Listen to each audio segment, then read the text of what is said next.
السلام علیکم احباب ذی وقار، ناصر شاہ صاحب کے نعتیہ کلام کا بقیہ حصہ ملاحظہ فرمائیں کہ زمین میلی نہیں ہوتی، زمن میلا نہیں ہوتا، محمد کے غلاموں کا کفن میلا نہیں ہوتا، اور محبت کملی والے کی وہ جذبہ ہے سنو لوگو، یہ جس من میں سما جائے وہ من میلا نہیں ہوتا۔ ناظرین و سامعین حضرات،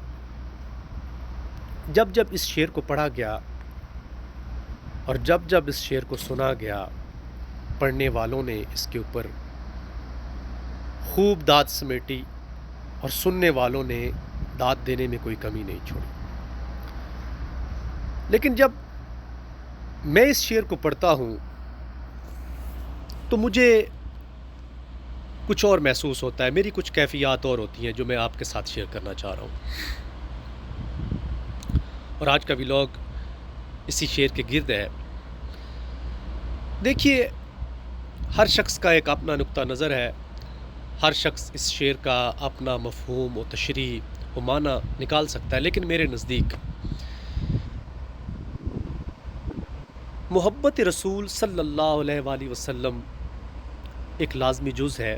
اور ہم اس کا دعویٰ بھی کرتے ہیں، اور ہم کہتے ہیں کہ ہم عاشق رسول ہیں۔ لیکن معاملہ کچھ الٹ ہے، معاملہ کچھ برعکس ہے۔ محبت کملی والے کی جذبہ تو بے شک اس سے بڑا کوئی اور جذبہ نہیں، اور اس سے خوبصورت کوئی احساس نہیں ہو سکتا۔ لیکن آپ دیکھیے کہ اگلی بات جو شاہ صاحب فرما رہے ہیں کہ جس من میں سما جائے، اب سوچنے کی بات یہ ہے تھوڑا رک کے کہ کیا ہمارے من میں محبت رسول واقعی سمائی ہے؟ کیا واقعی ہمارے اندر جس طرح محبت رسول